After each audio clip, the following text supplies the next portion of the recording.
Hello students, हम लोग पढ़ रहे थे इथाइलिन ग्लाइकॉल की प्रिपरेशन मेथड, जिसमें हमने आपको कुछ मेथड्स बताए थे। जैसे फर्स्ट मेथड ये बताया गया था कि जब इथाइलिन की रिएक्शन ऑस्मियम टेट्राऑक्साइड या पोटेशियम परमैंगनेट के प्रेजेंस में करते हैं तो इथिलीन ग्लाइकॉल या इथेन 1,2 डाइऑल बनता है। ठीक, दूसरे मेथड में आपने ये देखा था कि जब इथाइलिन का हाइड्रोक्सिलेशन करते हैं इन presence of cold dilute potassium permanganate, जिसे करते हैं बेयर्स रिएजेंट। तो होता क्या था कि इथाइलिन के डबल बॉन्डेड कार्बन से दो OH ग्रुप जुड़ जाते, दो हाइड्रोक्सिल ग्रुप जुड़ जाते थे और बनता था क्या, इथाइलिन 1,2 डाइऑल या इथाइलिन ग्लाइकॉल। ठीक, उसी सीक्वेंस में आज हम पढ़ेंगे क्या कि preparation of ethylene glycol from ethylene dibromide. ठीक, अब देखिए इस मेथड में होता क्या है कि जब इथाइलिन डाइब्रोमाइड की रिएक्शन सोडियम कार्बोनेट के साथ इन एक्वस मीडियम में कराते हैं तो इथाइलिन ग्लाइकॉल बन जाता है। ठीक, देखिए कैसे। तो सबसे पहले कुछ लिखते हैं, the reaction of ethylene dibromide लिखिए, the reaction of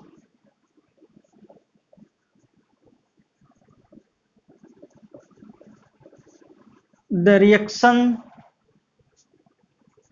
of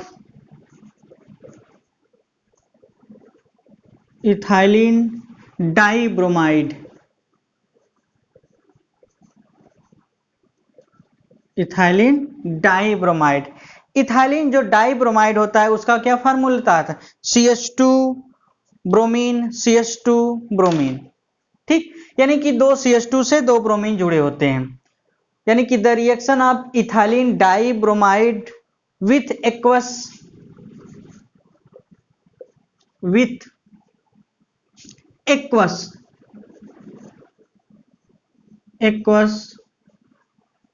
aqueous in presence of with aqueous sodium carbonate, sodium carbonate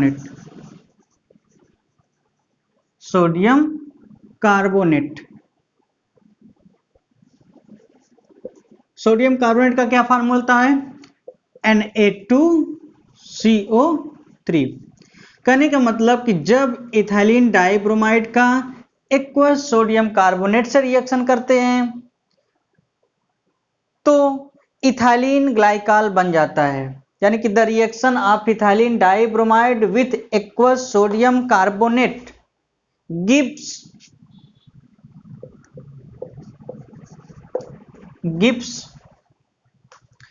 ethylene glycol, ethylene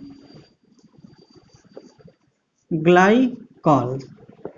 ठीक, यानी कि जब कभी भी इथाइलिन डाइब्रोमाइड की रिएक्शन एक्वस मीडियम में सोडियम कार्बोनेट से करते हैं तो इथाइलिन ग्लाइकॉल या इथेन 1,2 डाइऑल बन जाता है। देखिए सीधा सीधा रिएक्शन इसका होता है, बहुत ही आसान है।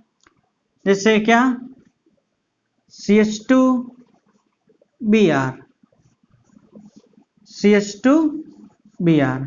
ठीक, इसका क्या नाम होता है, इथाइलिन डाइब्रोमाइड।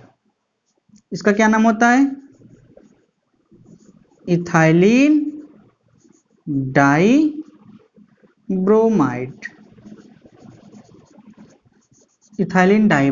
ये हो गया आपका इथाइलिन डाइब्रोमाइड। हमने क्या बताया, जब इथाइलिन डाइब्रोमाइड की रिएक्शन किसके साथ करते हैं, एक्वस मीडियम का सोडियम कार्बोनेट लेते हैं, यानी कि इन presence of aqueous medium sodium carbonate, यानी कि क्या होगा, सोडियम कार्बोनेट यानी कि Na2CO3, एक्वस मीडियम मतलब H2O। इसे क्या कहते हैं, सोडियम कार्बोनेट। ये सोडियम कार्बोनेट है, ये सोडियम का। तो एक्वस मीडियम में सीधा सीधा प्रोडक्ट इसका क्या बनता है, इथाइलिन ग्लाइकॉल, यानी कि CH2OH। या CH2OH, इसे क्या कहते हैं? Ethylene glycol. और साथ ही साथ क्या बन जाएगा? दो सोडियम है, दो ब्रोमीन, आपस में क्या बना लेगा? ब्रोमाइड।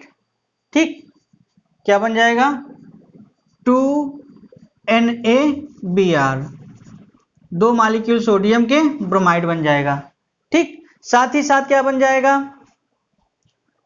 CO2 रिलीज हो जाएगा। साथ ही साथ क्या रिलीज होगा? CO2।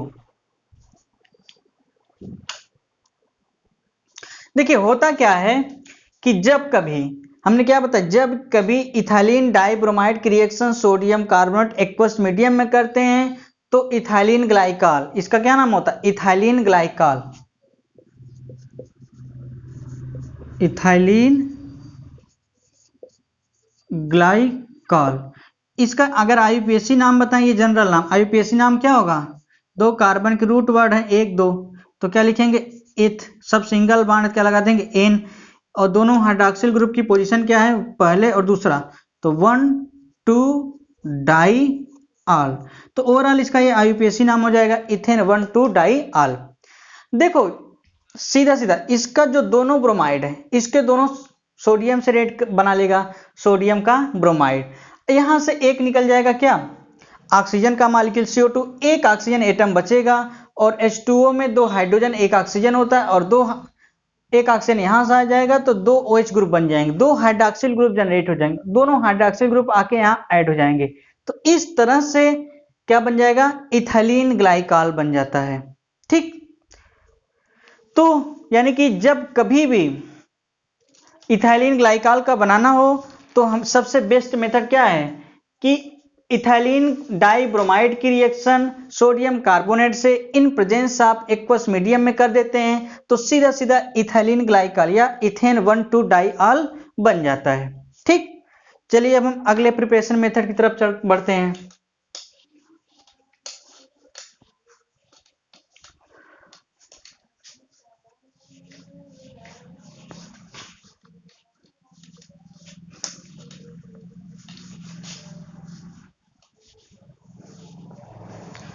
यानी कि fourth method, from ethylene oxide. Ethylene oxide यानी कि फोर्थ मेथड हम आपको बताएंगे फ्रॉम इथाइलिन ऑक्साइड। अब बात आती है इथाइलिन ऑक्साइड। इथाइलिन ऑक्साइड को साइक्लिक ईथर भी कहा जाता है। इथाइलिन ऑक्साइड को यानी कि ये किससे जुड़ा था? CH2 ऑक्सीजन, इस तरह से साइक्लिक ईथर। ठीक, क्योंकि साइक्लिक मैनर में जुड़ा था। ईथर मतलब आप जानते हैं ROR, ये ईथर होता है, यानी कि जब ये साइक्लिक फॉर्म हो जाए इस तरह से, यही तो साइक्लिक ईथर होता है, तो यही तो है। अब देखो इसके कई नाम होते हैं, एक कहा जाता है क्या? ऑक्जीरेन। थोड़ा सा इसके बारे में जान जाइए, आपको ये लिखना नहीं है। देखो इतने कंपाउंड को CH2O CH2 CH2O, इतने कंपाउंड का नाम दिया जाता है ऑक्जीरेन। ऑक्जीरेन, ऑक्जीरेन या इथाइलिन ऑक्साइड। देखो जब कभी साइक्लिक ईथर 1 2 पोजीशन पे होता है, यानी कि ऑक्सीजन एटम पहले कार्बन दूसरे कार्बन के बीच में होता है, तो उसे हमेशा ऑक्जीरेन वर्ड यूज करते हैं। लेकिन जब कभी ऑक्सीजन पहले कार्बन तीसरे चौथे या किसी दूसरे पर होता है, यानी कि दूसरे पोजीशन को छोड़ के बाकी किसी भी पोजीशन पे हो, तो वहां ऑक्जीरेन नहीं वर्ड यूज किया जाता है। ठीक, तो इसी का एक नाम क्या होता है? इपॉक्साइड भी होता है। इसी को एक वर्ड और यूज करते हैं, इपॉक्साइड भी कहते हैं।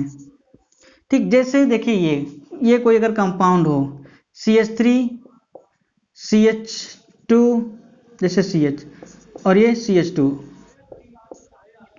ठीक, तो इतने को क्या कहेंगे? ऑक्जीरेन कहेंगे। और इतना क्या लगा है? मेथिल, तो इसका नाम क्या होगा? मेथिल ऑक्जीरेन। ठीक, मेथिल ऑक्जीरेन। देखो ये भी इपॉक्साइड है, ये भी इपॉक्साइड है। ठीक, अगर बाई चांस ऑक्सीजन इसके बीच में हो जाता पहला दूसरा तीसरे, पहले कार्बन तीसरे कार्बन, तब इसको ऑक्सीजन वर्ड यूज नहीं करते। ठीक, तब इसे ऑक्सीजन नहीं कहते। लेकिन फिर भी ये इपॉक्साइड है तो इसका नाम क्या होता? 1,3 propene epoxide.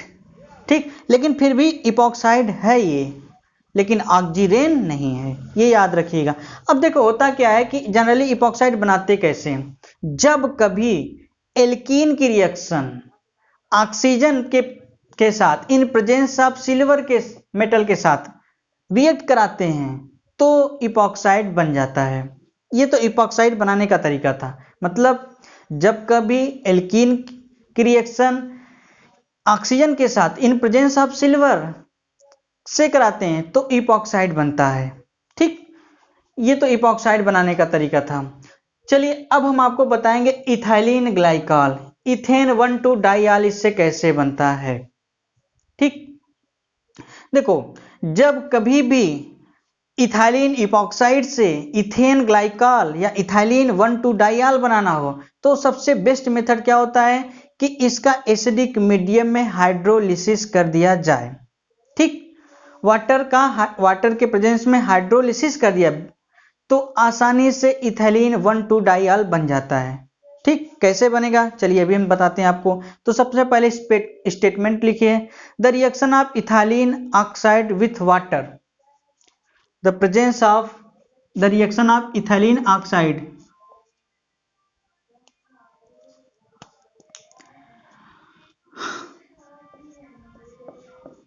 the reaction of ethylene oxide, the reaction of ethylene oxide with water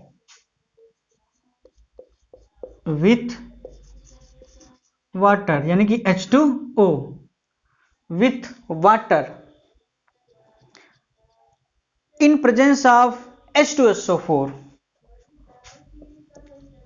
in presence of H2SO4, in presence of H2SO4 at 60 degree temperature, at 60 degree temperature,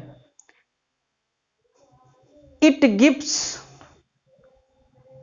ethylene glycol या ethylene 1,2 diol, यानी कि the reaction of ethylene oxide with water in presence of H2SO4 at 60 degree centigrade temperature gives ethylene glycol, ethylene glycol. Ethylene glycol का आप एक दूसरा नाम जानते ही हैं, इथेन 1,2 डाइऑल। ठीक, ये कैसे होता है, इसकी रिएक्शंस क्या होती हैं, चलिए हम आपको बताते हैं। देखिए जैसे CH2 सिंगल बॉन्ड CH2O, इसे क्या कहते हैं? इथाइलिन का ऑक्साइड, इथाइलिन का ऑक्साइड है। ठीक, और इसी का एक नाम अभी बताए थे क्या? ऑक्सीरेन। ठीक, जनरली ये साइक्लिक ईथर होते हैं, इपॉक्साइड भी हैं ये। ठीक, तो इसे क्या कहेंगे? इथाइलिन ऑक्साइड या इपॉक्साइड, या इसी का एक नाम होता है ऑक्सीरेन। ऑक्सीरेन एक ऑक्सीरेन नाम होता है, या इसे कहते हैं इथाइलिन ऑक्साइड भी कहते हैं। इथाइलिन ये उसका दूसरा नाम है, इथाइलिन ऑक्साइड। ठीक, जब कभी इथाइलिन ऑक्साइड का हाइड्रोलिसिस किया जाए इन प्रेजेंस ऑफ एसिड, यानी कि हाइड्रोलिसिस HOH, किसके प्रेजेंस में? किसी एसिड के प्रेजेंस में, जैसे H2SO4। देखो एसिड क्यों लिया गया है? एसिड बस इसीलिए लिया गया है ताकि यहां से H+ एंड OH आयन का डिसोसिएशन आसानी से मिल सके, क्योंकि एसिड जो कि पोलरिटी क्रिएट और तेजी से कराए, जिससे H plus ion OH ion आसानी से रिलीज होगी। जब H प्लस आयन OH आसानी से रिलीज होगा तो बॉन्ड का ब्रेकिंग आप जानते हैं इस तरह से कुछ होता है। ऑक्सीजन क्या होता है, मोर इलेक्ट्रोनिगेटिव होता है, मोस्ट इलेक्ट्रोनिगेटिव यानी कि क्या है, ऑक्सीजन मीना है, और हाइड्रोजन क्या है, लीना। तो इस पे कौन सा चार्ज आएगा, ऑक्सीजन पे निगेटिव, हाइड्रोजन पे कौन सा, पॉजिटिव। ठीक, उसी तरह देखिए इसमें इस कार्बन और इस कार्बन ऑक्सीजन का बॉन्ड भी पोलर होगा कि नहीं, हमने बताया था हाइड्रोलिसिस हमेशा पोलर बॉन्डों को प्रेफरेंस ज्यादा देता है। यानी कि पोलर का मतलब क्या, जिन एलिमेंटों में इलेक्ट्रोनेगेटिविटी का डिफरेंस ज्यादा होगा वो ज्यादा पोलर होंगे। कहने के मतलब कि इसके बीच का जो कोवेलेंट बॉन्ड बना है, शेयर्ड इलेक्ट्रॉन कहीं ना कहीं ऑक्सीजन की तरफ ज्यादा होंगे, मिडिल में नहीं होंगे। जब ऑक्सीजन की तरफ ज्यादा होंगे तो इस पर पार्शियल नेगेटिव चार्ज आएगा, इस पर पार्शियल पॉजिटिव। तो देखो जिस तरह का ये बॉन्ड है सेम उसी तरह का ये बॉन्ड, तो कोई एक बॉन्ड ब्रेक होगा। ठीक, इन दोनों में से कोई एक बॉन्ड ब्रेक होगा। जब कोई भी एक दोनों में से कोई एक बॉन्ड ब्रेक होगा तो अब देखो बनेगा क्या, इस पे निगेटिव चार्ज आएगा, इस पे पॉजिटिव। इस पे कौन सा चार्ज आएगा, निगेटिवली चार्ज होंगे, और ये कार्बन पॉजिटिवली चार्ज। अब होगा क्या कि पॉजिटिव वाला निगेटिव के पास जाएगा, निगेटिव वाला पॉजिटिव के पास जाएगा। तो कहने की ये मतलब ये हाइड्रोजन मूव किधर करेगा, इस ऑक्सीजन की तरफ जाएगा। जब ये हाइड्रोजन इस ऑक्सीजन के पास जाएगा तो क्या बन जाएगा, एक OH डेवलप हो जाएगा, और यहीं पर OH निगेटिव वाला इस CH2 के पास जाएगा। तो कहने के मतलब ये निगेटिव वाला सीधे मूव किधर करेगा, इस कार्बन के पॉजिटिव वाले सेंटर पे। ठीक, तो ओवरऑल डेवलप बनेगा क्या इससे, यानी कि क्या बना था यहां CH2। देखिए यहां एक ऑक्सीजन पहले से था, एक हाइड्रोजन आ गया, प्रोटॉन, तो क्या बन जाएगा OH। ठीक, अब देखिए यहां CH2 है, यहां से OH गया, इससे जुड़ा है, ये बॉन्ड तो ब्रेक हुआ है ना पर। जब ये बॉन्ड यहां पर ब्रेक होके तो यहां OH आके जुड़ गया। ठीक, तो इस प्रकार से इस बॉन्ड का हाइड्रोलिसिस हुआ इन प्रेजेंस ऑफ एसिड। तो इथाइलिन ऑक्साइड या ऑक्सीजन से ठीक क्या बन गया, ये इथेन 1,2 डाइऑल या इथाइलिन ग्लाइकॉल। Ethylene glycol. ठीक, इस तरह से इथाइलिन ग्लाइकॉल का फॉर्मेशन हो गया। ठीक, अब देखिए ओवरऑल हमने आपको कुछ मेथड्स बताए हैं प्रिपरेशन ऑफ इथाइलिन ग्लाइकॉल। तो अब हम पढ़ेंगे प्रॉपर्टीज ऑफ इथाइलिन ग्लाइकॉल। जैसे पढ़ते आए हैं, जैसे पहले फिजिकल प्रॉपर्टी फिर केमिकल प्रॉपर्टीज। ठीक, जैसे जैसे केमिकल प्रॉपर्टी कंप्लीट होगी और ये इथाइलिन ग्लाइकॉल आपका कंप्लीट हो जाएगा। ठीक, तो चलिए अब हम पढ़ते हैं क्या, properties of ethylene glycol.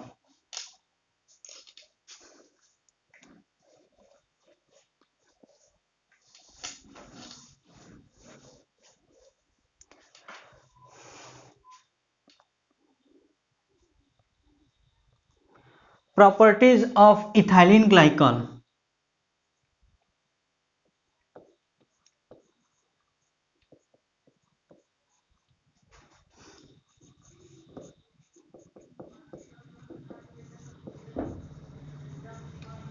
Ethylene glycol, ethylene glycol या इथेन 1,2 डाइऑल। इथाइलिन ग्लाइकॉल की प्रॉपर्टीज क्या है, तो सबसे पहले हम पढ़ेंगे फिजिकल प्रॉपर्टी।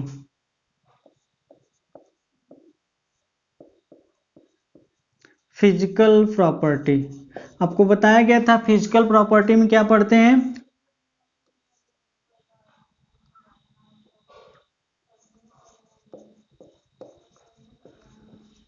फिजिकल प्रॉपर्टी में melting point, boiling point, solubility and its taste का ये सब पढ़ते हैं ना। तो चलिए सबसे पहले पढ़ते हैं फिजिकल स्टेट। फिजिकल प्रॉपर्टी में फर्स्ट पॉइंट क्या पढ़ते हैं, फिजिकल स्टेट।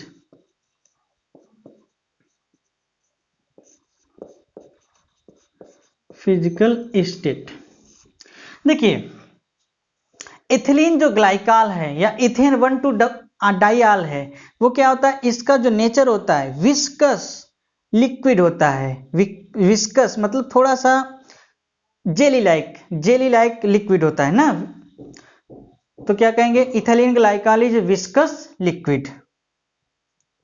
इसको लिखिए, ethylene glycol is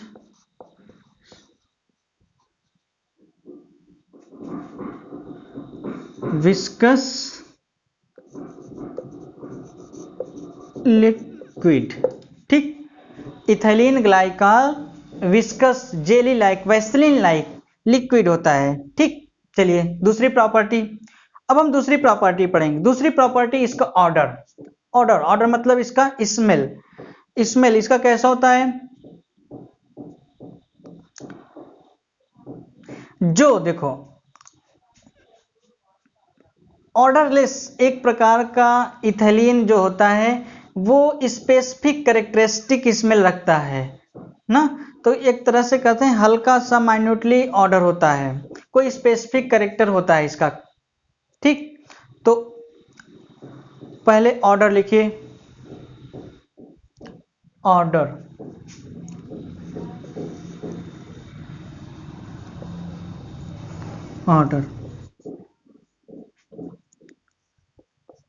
it has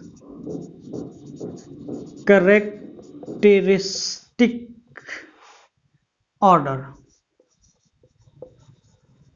it has characteristics order।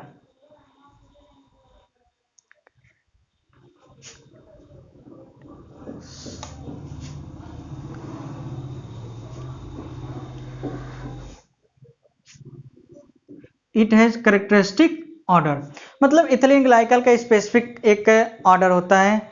Colour की बात अगर करें हम, तो इथिलीन जो ग्लाइकल होता है ये कलरलेस होता है। अगर इसके कलर की बात करें तो it is colourless, it is colourless, कोई इसका स्पेसिफिक कलर नहीं होता है। ठीक, बॉइलिंग पॉइंट मेल्टिंग पॉइंट की बात करें तो इसकी जो बॉइलिंग पॉइंट होती है 197 डिग्री सेंटीग्रेड और मेल्टिंग पॉइंट जो होती है 11.5 डिग्री सेंटीग्रेड होती है। चलिए इसको भी लिखते हैं, boiling point and melting point. जो इसकी बॉइलिंग पॉइंट होती है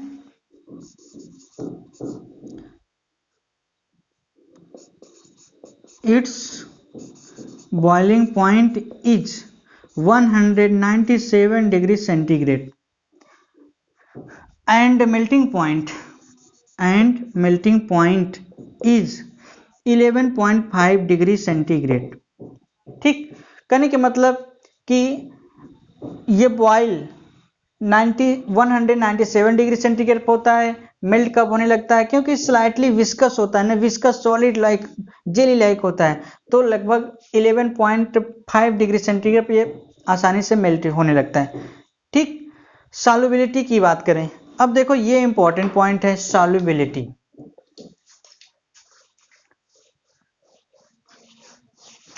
तो देखिए कोई भी ऑर्गेनिक, जनरली आप कह दिया जाता है ऑर्गेनिक कंपाउंड जो होते हैं इनसॉल्युबल इन वाटर, क्योंकि ये नॉन पोलर होते हैं। लेकिन जो ऑर्गेनिक कंपाउंड वाटर से हाइड्रोजन बॉन्डिंग बना सकते हैं वो वाटर में सॉल्युबल होते हैं, जैसे अल्कोहल, ये भी तो अल्कोहल है। ठीक, तो अगली पॉइंट हम पढ़ेंगे, यानी कि 5th पॉइंट,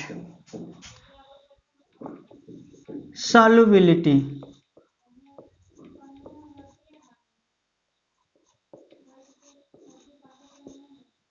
सॉल्युबिलिटी, ठीक,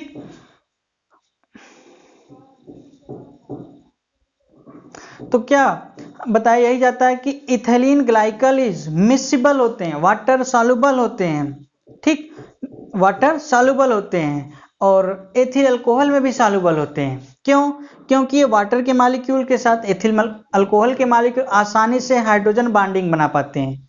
ठीक, तो अगली पॉइंट आप ये लिखिए, ethylene glycol is miscible with water. Ethylene glycol is miscible या वाटर सॉल्युबल या soluble with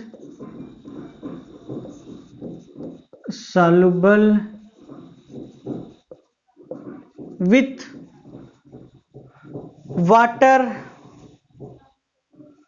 and ethyl alcohol. Soluble with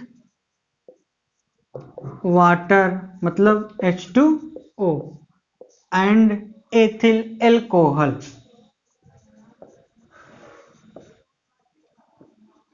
ethyl alcohol मतलब C2H5OH। ठीक, कहने का मतलब था एथिलीन जो ग्लाइकॉल होता है वाटर और एथिल अल्कोहल के साथ सॉल्युबल होता है। क्यों होता है? क्योंकि उनके साथ ये हाइड्रोजन बॉन्डिंग बनाता है। ठीक, क्यों वाटर सॉल्युबल होते हैं? क्योंकि ये हाइड्रोजन बॉन्डिंग मतलब कहने की था कोई भी organic compound which can form hydrogen bonding with water it will be soluble in that particular compound या सॉल्वेंट। ठीक, तो कहने का ये मतलब ethylene glycol is soluble with water and ethyl alcohol due to formation of hydrogen bonding. Due to formation of hydrogen bonding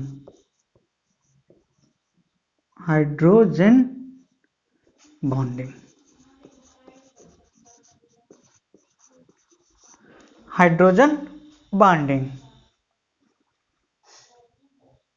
लेकिन वहीं कोई भी एथिलीन जो ग्लाइकॉल है ईथर के साथ हाइड्रोजन बॉन्डिंग नहीं बना पाता है, इसलिए ईथर में इनसॉल्युबल होगा ये। ठीक, चलिए अगला पॉइंट ये लिखेंगे हम, but in ether it is insoluble. अगला पॉइंट क्या लिखेंगे हम लोग?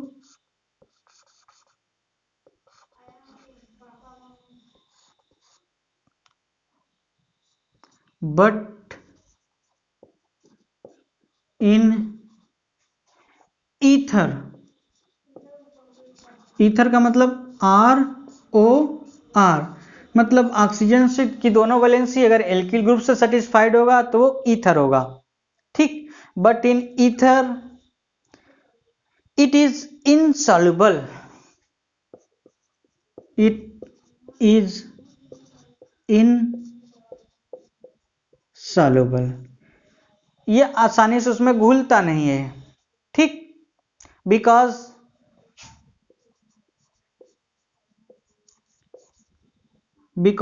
it cannot form hydrogen bonding with ether, because it cannot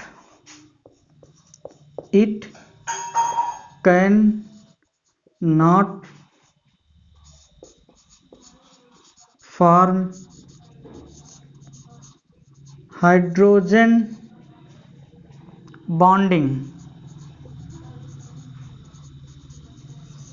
hydrogen bonding with ether. ठीक, ईथर के साथ ये हाइड्रोजन बॉन्डिंग नहीं बना पाता, इसलिए उसमें ये सॉल्युबल नहीं होता है, यानी कि मिसिबल नहीं होता है। ठीक ना, जबकि वाटर और अल्कोहल के साथ ये हाइड्रोजन बॉन्डिंग बना सकता है, इसलिए उसमें ये घुलनशील होता है। देखिए सबसे मोस्ट इंपॉर्टेंट पॉइंट ये है इसकी कि ethylene glycol anti freeze liquid होता है। एंटी फ्रीज लिक्विड का मतलब क्या होता है? ये आसानी से जमता नहीं है, यानी कि जिस किसी भी लिक्विड में ये डाल दिया जाए तो क्या करता है, उसका फ्रीजिंग पॉइंट बढ़ा देता है।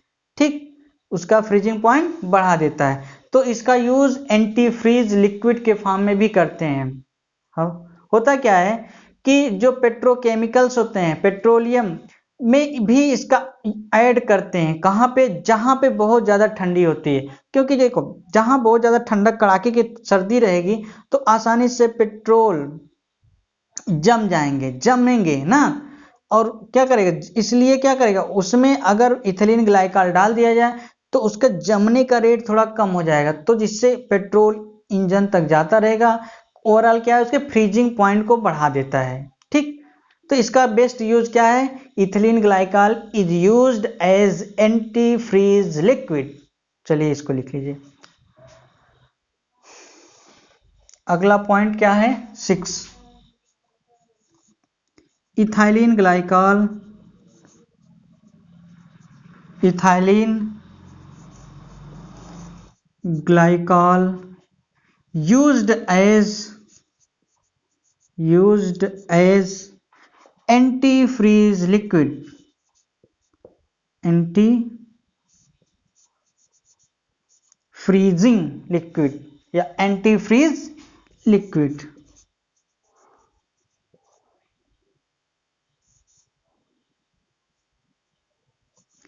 Anti-freeze liquid. ठीक, तो ये थी physical properties and some methods of preparation of ethylene glycol. ठीक, अब हम पढ़ेंगे chemical properties of ethylene glycol, यानी कि अब अगली टॉपिक क्या होगा, केमिकल प्रॉपर्टीज ऑफ CH2OH। ठीक, इसको नेक्स्ट लेक्चर में पढ़ेंगे। ठीक, उम्मीद करते हैं आज का लेक्चर आपको समझ में आया होगा। ओके।